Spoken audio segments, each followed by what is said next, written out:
Ser podcast. Hoy a la mañana he entrado cuando han salido, he estado con mi hermano y eso, nota media 9,926, eso en las troncales. La total, si quiero hacer medicina, pues me pondrán biología y química y con eso me daría 13,45 o así. A esta alumna, una de las 300.000 que acaba de hacer la prueba de acceso a la universidad, Crónica 24/7. le salen las cuentas para hacer lo que quiera, incluso medicina. Tiene casi un 14, casi un 10. Pues aquí está todo el mundo un poco nervioso, la verdad, pero claro no lo tengo. Pero me llama la atención eso, la ingeniería, la informática con mates, por ejemplo. Y precisamente, elegir algunas carreras sanitarias, tecnológicas o algunas ingenierías es casi un privilegio reservado para los estudiantes excelentes, como estas alumnas que hemos escuchado, los que rozan el sobresaliente tanto en bachillerato como en el examen. Eva Aguado. Pero la falta de oferta para tanta demanda en medicina, por ejemplo, hace que todos los años por estas fechas se abra un debate sobre la posible brecha que hay entre los estudiantes de secundaria de la privada y la pública. De eso va este Crónica 24/7, de si los estudiantes de los colegios privados y concertados tienen notas más altas en bachillerato de las que después sacan en la PAU. A ver, yo fui a un concertado y sí que es verdad que da mucha ayuda, sobre todo en mi colegio, la gente que quería estudiar carreras que tenían notas más altas y tal, sí que era más propensos a subirles más las notas, a ponerles mejor media, porque sabían que así entrarían más. Porque las cuotas mensuales de privados y concertados pagan esas notas. Pues al final, no sé si tiene que ver con que sea el dinero y que estén al final en un privado, pero imagino que será relacionado con eso. O no, todo lo contrario. Episodio 180. Esa es una leyenda negra. ¿Y los alumnos de colegios privados e institutos públicos juegan con las mismas reglas en bachillerato? De hecho, muchos casos, no todos, pero en los privados muchas veces exigen mucho más que en algunos públicos. Pero en mi caso, en un colegio concertado, mi nota yo creo que no fue inflada, la verdad. Creo que yo fui a un privado y te puedo decir que no se infla la nota, ni la de bachillerato, en bachillerato curramos un montón y de hecho tengo fuentes que son profesores de públicos que nos dijeron que ahí sí que se inflaba y también por amigos que... ¿Los estudiantes que pagan llegan dopados?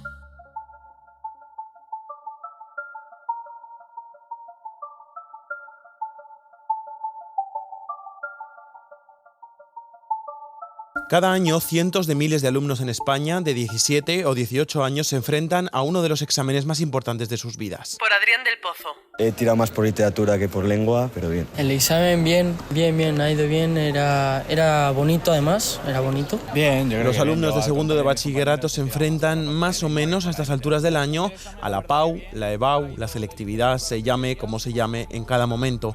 Y se llame como se llame en cada momento, el debate de las desigualdades casi siempre ha estado centrado en lo mismo, en las diferencias entre comunidades. Yo tengo el honor de anunciaros, en víspera de que muchos jóvenes se examinen de la EBAU, que las comunidades autónomas del Partido Popular, es decir, 14 comunidades autónomas, hemos alcanzado un acuerdo para hacer una EBAU común. No tiene sentido tener el distrito universitario único y que la selectividad no seleccione a los que más se esfuerzan. Ese ha sido muchos años y sigue siendo el debate de los políticos sobre la selectividad. Pero el debate, el run de la calle va por otro camino. La gente que quería estudiar carreras que tenían notas más altas y tal, sí que era más propensos a subirles más las notas. Yo he sido profe de academia y sí que los niños vienen diciendo que siempre se les proporcionan exámenes que a lo mejor de normal en una pública no se hace. No, es que lo suspendí, pero sí que nos dieron otra para aprobar. Ya que estás como pagando, pues... En los institutos privados inflan las notas. ¿Llegan sus alumnos dopados a la selectividad? El debate no es nuevo, pero vamos a tratar de arrojar algo de luz. Vamos al dato puro y duro. El Ministerio de Universidades publica cada año estadísticas de los exámenes de acceso a la universidad y también de las calificaciones finales de bachillerato. El año pasado los alumnos de la privada tuvieron en bachillerato una media de 7,9, los de la pública de 7,6, una diferencia de 3 décimas a favor de los de la privada. En el examen de selectividad, que es el mismo para todos, los de la privada sacaron de media un 7,1 y los de la pública un 6,8, una diferencia también de 3 décimas. En un primer vistazo no existe diferencia. Con este dato no se puede afirmar que los institutos privados inflen las notas, algo que también respaldan desde la Inspección Educativa. Juan López Martínez es inspector jefe territorial de Educación en Madrid. Tiene más que ver con una leyenda urbana que con una realidad técnica, al menos desde el punto de vista de los datos de la inspección. Pero es que la nota media no es el único dato que publica el Ministerio. Hay más. Vamos a mirar los datos solo de los sobresalientes. Al fin y al cabo, la gran pelea en la selectividad no está en aprobarla o no, está en las notas de corte de carreras como matemáticas o medicina, con notas de corte muchas veces por encima de los 13 puntos sobre 14, algo al alcance de muy pocos. Pues yo odontología. Yo medicina. Ingeniería biomédica. Biología sanitaria. Y ahí sí, en las notas más altas sí que hay diferencias como poco llamativas. En 2024 el 23,5% de los alumnos de la privada y la concertada obtuvieron un sobresaliente en la nota de bachillerato frente al 16,3% de los estudiantes de la pública. La brecha es clara, 7,2 puntos porcentuales. Sin embargo, al enfrentarse al examen de la PAU, que es idéntico para todos los centros, los porcentajes de sobresalientes caen en ambos casos. Solo un 7,5% de los alumnos de la privada y la concertada sacaron un 9 o un 10 frente al 6,2% de la pública.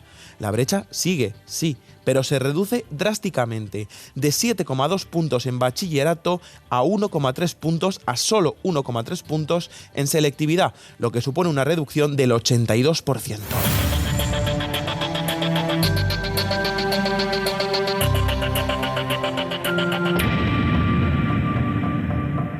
Es decir, los alumnos de la privada y la concertada sacan mucho más sobresalientes que los de la pública en bachillerato, con sus profes, sus normas, sus subidas, si es que las hay, de nota a final de curso.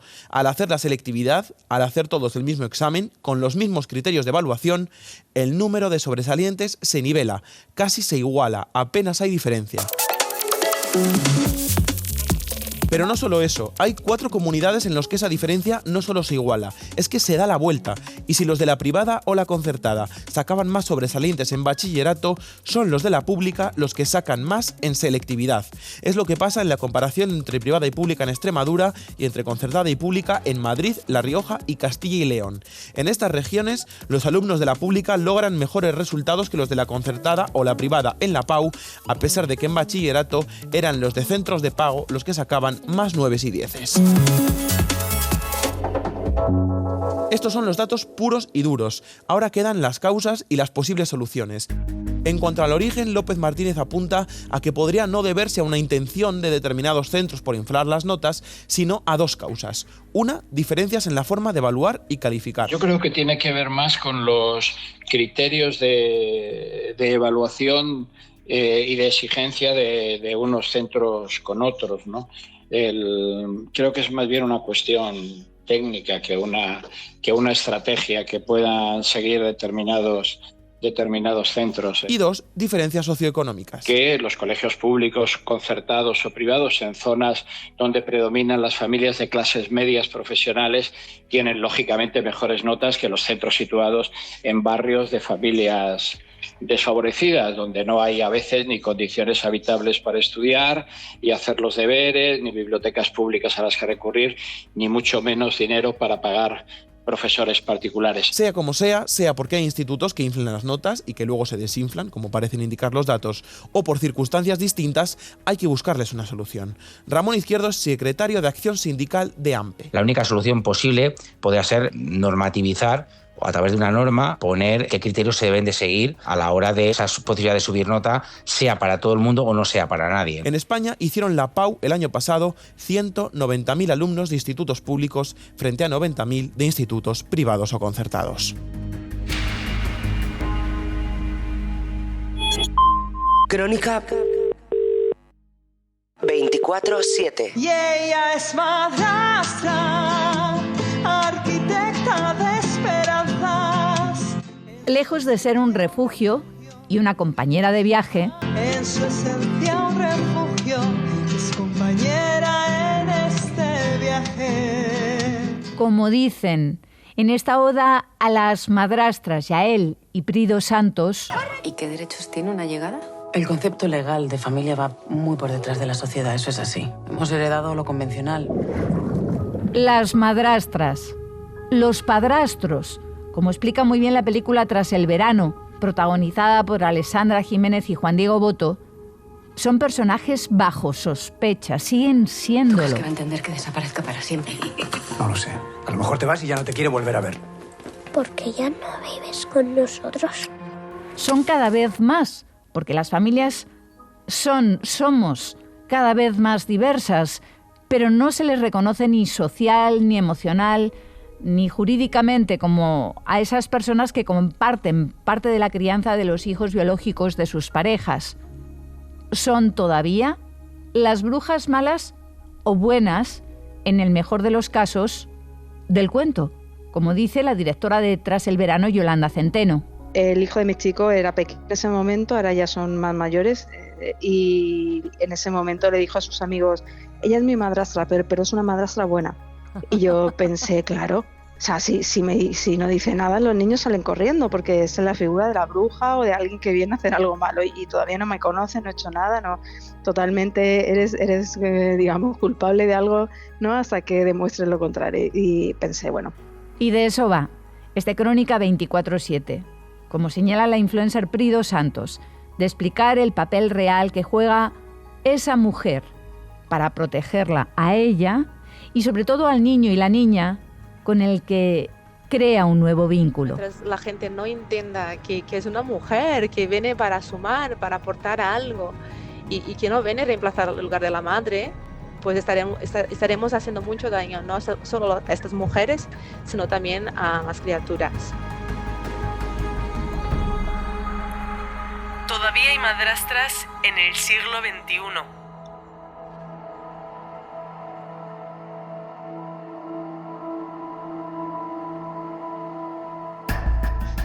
La palabra no hace justicia a la nueva realidad de mujeres que suman en los nuevos conceptos de familia. No suena bien madrastra. Es una palabra sobre la que pesa el estigma que nos llega del imaginario popular. Desde niños todos soñamos con la malvada madrastra de Blancanieves. Por María Manjabacas. Espejo mágico, dime una cosa. ¿Quién es en este reino la más hermosa? Hay una joven que es más bella.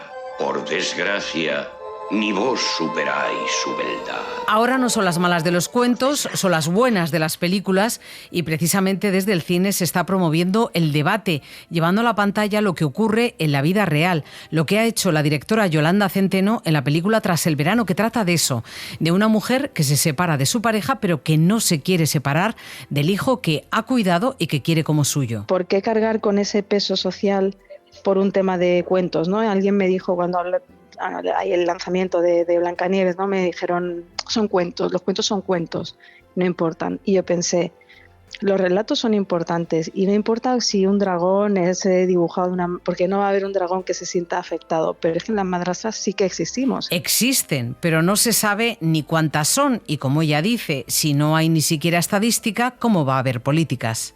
Y si ni siquiera estamos en el censo como familias, pues también es difícil destinar y pensar en qué necesitan. Es algo que luego no se traduce a nivel legal, ni siquiera en lo más básico, para hacer sentir que hay un mínimo marco legal. Es la queja, la falta de cobertura legal y social. Marisa Narros es abogada de familia. Reconoce el vacío legal, falta jurisprudencia. Con la ley en la mano, yo sinceramente he buscado y no encuentro que se haya desarrollado, porque a lo mejor la gente no ha llevado a cabo el intentarlo, el solicitarlo. Es un nuevo modelo. Y por eso a esta figura hay que dotarla de derechos. Pero también es curioso. Es distinto si entras en la familia porque la madre ha muerto o por un divorcio. La cosa cambia. Yo lo que sí me he encontrado jurisprudencialmente, que cuando esta figura que aparece, pareja de un padre o madre biológico, sustituye, porque no existe el otro progenitor, los derechos están consolidados. Y ella es madrastra, arquitecta de esperanzas, en su esencia un refugio. Es la banda sonora de un movimiento muy activo en redes sociales que encabeza Pri dos Santos. Nacida en Brasil, llega a España como jugadora profesional de balonmano. Ella fue hijastra y ahora es madrastra. y un momento especialmente la marcó. Cuando estaba en el parque con mi hijastra, ella tenía 3 añitos apenas, y una niña se acercó y le preguntó a ella quién era yo. Entonces mi hijastra le respondió que esta era Pri. Y entonces la niña siguió como intrigada y le preguntaba, ya, pero ¿qué es ella? ¿Tu mamá? Y mi hijastra, no, esta es Pri.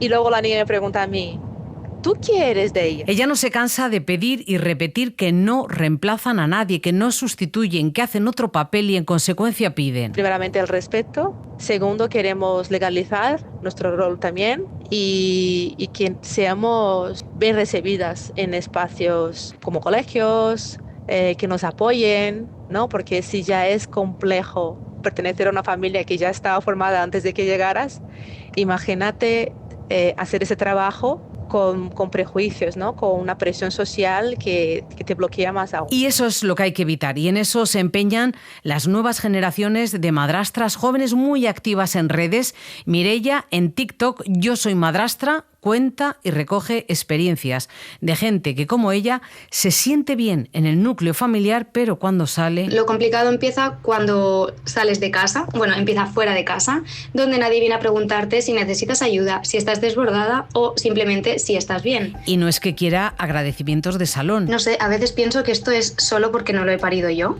Muy pocas veces he recibido una palmadita en la espalda con un "lo estás haciendo bien" detrás, y aunque no lo espero, cuando llega la verdad que reconforta bastante. Por eso me gustaría dar voz y valor a todas esas madrastras que nos implicamos al 100% como si esos pequeños fueran nuestros, y ojalá algún día desaparezca ese juicio que pesa sobre nosotras y podamos hablar de nuestras experiencias con orgullo y sin miedo. Sandra, con 27 años, es madre de trillizos. Ahora tienen 3 años. Lleva con ellos desde los 11 meses. En TikTok es Madrastramente y desde su activismo quiere visibilizar. Para mí creo que es el tema que más me gustaría visibilizar, ¿no? El hecho de que nosotras también tenemos derecho a educar, a opinar, a estar, y que sobre todo que somos familia, que mucha gente no nos considera familia, y el papel de la madrastra está muy mal visto y muy enfocado a las madrastras de cuentos infantiles, y es una lástima. En change.org han abierto una cuenta para redefinir el significado de madrastra en el diccionario.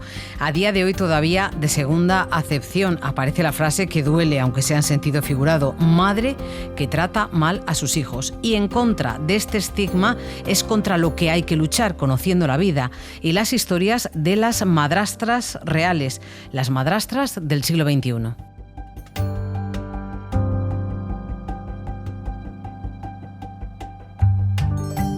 Crónica 24/7.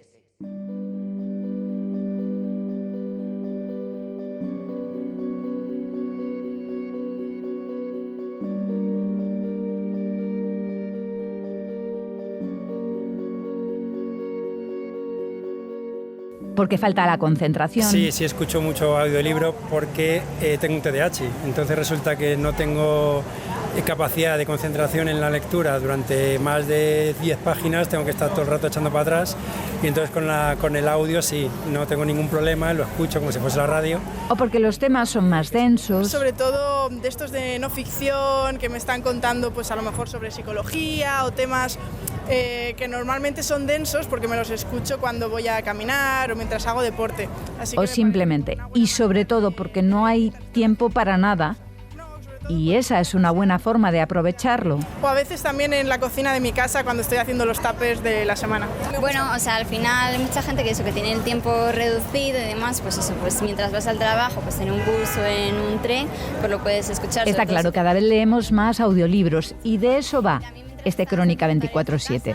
De esta nueva era de la lectura que te permite incluso escuchar al propio autor, a la misma escritora, contándote la historia por la que ha apostado, que a unos les gusta muchísimo. Y sobre todo cuando los narra el autor, me parece que le dan un dinamismo y no sé, me gusta mucho. Y a otros, en cambio, no. Yo no escucho audiolibros.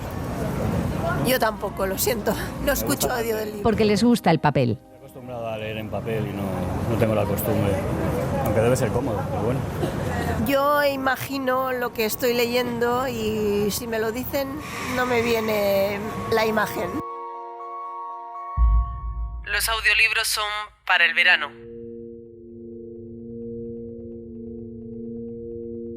La iniciación al audiolibro es un momento que todo lector recuerda. Me enganché a la escucha de audiolibros hablados por el hecho de ser una persona ciega, y sobre todo lo hice cuando estaba estudiando allá por principios de los años 80 el bachillerato y el COU. Por Sonia Ballesteros. Tenía que leerme varios libros en la parte de literatura y iba mucho más rápido escuchándolos que no leyendo en el sistema Braille. Empecé a escuchar audiolibros gracias a un buen amigo. Cuando empecé tenía un perro y salía bastante a pasear.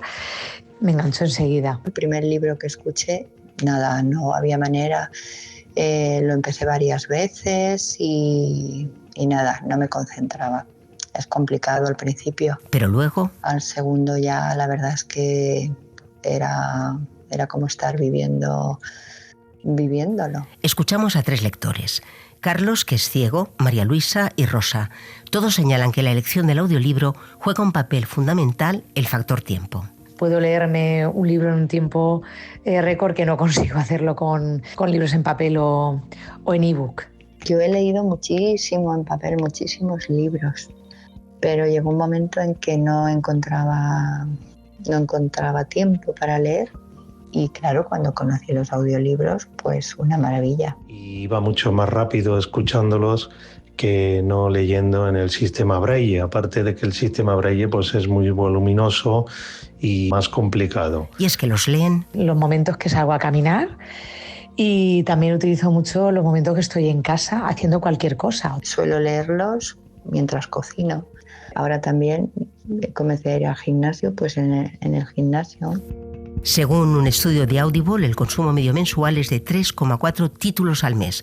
Muchos de estos lectores no conocen el proceso que hay tras esa lectura que están escuchando. Para saber más de ese proceso vamos a hablar con Antonio Martínez Asensio, que durante 5 años fue responsable de audiolibros en Penguin. Lo primero, criterios para elegir el libro. En principio la decisión es comercial. ¿Cuál se lleva audiolibro? Pues el que tiene una expectativa de venta mayor, ¿no?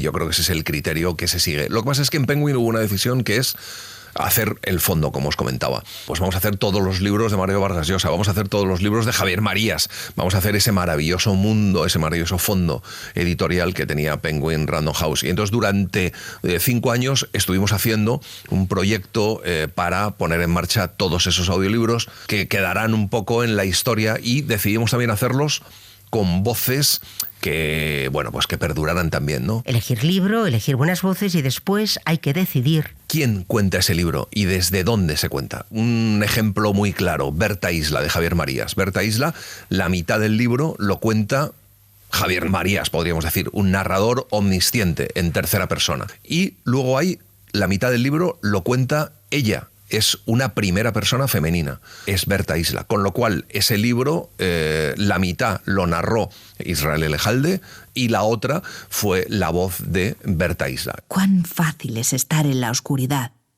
¿O es nuestro estado natural? Pensé en los días y semanas siguientes, mientras aguardaba pacientemente a que Tomás diera señales de vida. En este caso yo elegí a Sol de la Barrera, que es una maravillosa actriz de voz. Se busca quién lo va a narrar y se calculan tiempos. Y ahí nosotros lo que hacemos es un cálculo del tiempo que va a tardar en narrarse ese libro. Lo que hacíamos era un cálculo en base a las palabras. Más o menos un libro de 350 páginas sería un libro de unas 10 horas. Y nosotros calculamos que para grabar un audiolibro de 10 horas vas a utilizar el doble de tiempo. 20 horas de lectura a 4 diarias salen 5 días. Después falta la edición y la corrección. Todo esto tiene un coste. Le preguntamos cifras a Miguel Ángel Cuevas, del estudio Technison. Para hacer un cálculo que no me lía así de primeras en la cabeza, sabes cómo va muchas veces, pero un audiolibro que tenga unas 400 páginas sería un libro de unas 10-11 horas finales de escucha, con un narrador profesional, por supuesto, pero un narrador no este caso de Celebrity y demás, estaríamos en torno a, pues a lo mejor eso, a esos 3.000 y pico euros de producción. No me parece nada caro.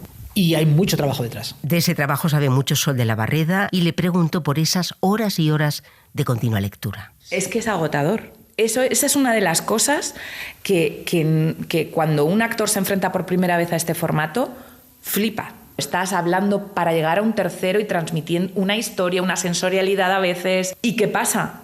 que se suda la camiseta. O sea, yo recuerdo las primeras veces de ¡jolín! O José Coronado, que decía, bueno, yo creo que yo tengo mucha capacidad de trabajo, 8 horas. Digo, ¿cómo que 8 horas? Digo, tú vas a hacer 4 y vas a acabar... No.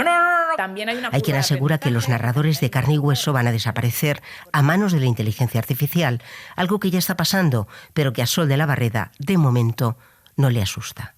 A mí no me da ningún miedo. Ahora. Y luego, si nos sustituyese, pues monto una mercería. Quiero decir, yo vivir con miedo no me va. Pero no me da miedo por lo que yo hago y por lo que sé que hago. Todos los matices, toda esa parte que te decía antes de inspiración, del sello propio de cada quien, eso no lo puede hacer una inteligencia artificial. Las pausas. Decidir las pausas... Que venga la IA y me lo cuente. A lo mejor para cierto tipo de títulos, para ensayo, para cosas así más de churrería, pues sí. Pero lo que yo hago, lo que me gusta hacer, lo que me distingue y lo que distingue a la gente con la que trabajo, yo por ahora no tengo ningún miedo. Asistimos a la última fase de producción del segundo libro de Ágata Ruiz de la Prada. Lo narra ella misma. La veo encerrada en un pequeño cubículo, sentada en una banqueta, la espalda muy recta y con una pelota de tenis en la mano. Al salir, nos cuenta. La pelotita es para que no toques nada, porque tú cuando hablas pues te tocas o te mueves. Bueno, la primera vez me sonaba hasta el pelo. ¿Tú sabes lo que es que te suene el pelo? La ropa tenía un traje, solo unos pantalones y una camiseta larga, que era lo único que podía traer. Todo lo demás suena.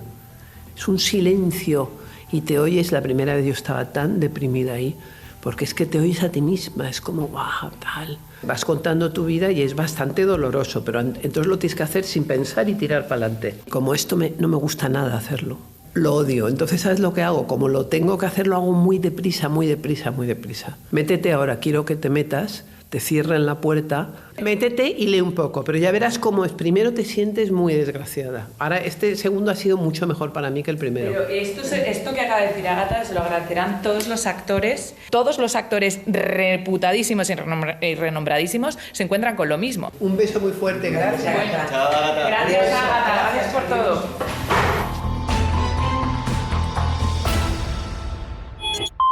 Crónica 24/7. Esto es Crónica 24/7, el podcast de reportajes de la cadena SER que cada semana busca y te ofrece testimonios, historias. La gente que quería estudiar carreras que tenían notas más altas y tal, sí que era más propensos a subirles más las notas. Información, miradas.